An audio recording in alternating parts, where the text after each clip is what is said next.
I'm very happy we can help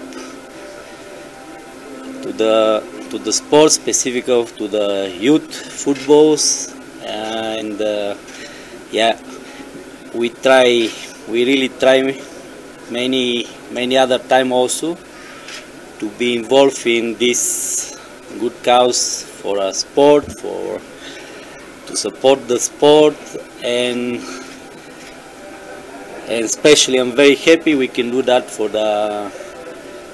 this foundation and for this young people. Yeah, I hope that will be really long term. Itakuwa inasaidia haswa kwa ile partnership ile foundation iko na mashule, because tumeungana na shule tatu ya wavulana na shule 3 ya wasichana. So kila mwezi tutakuwa tunaenda kwa shule fulani na wanafanya training na education kuhusu mambo ya mpira. Sasa mostly hii pesa itakuwa inaenda kwa hiyo kazi.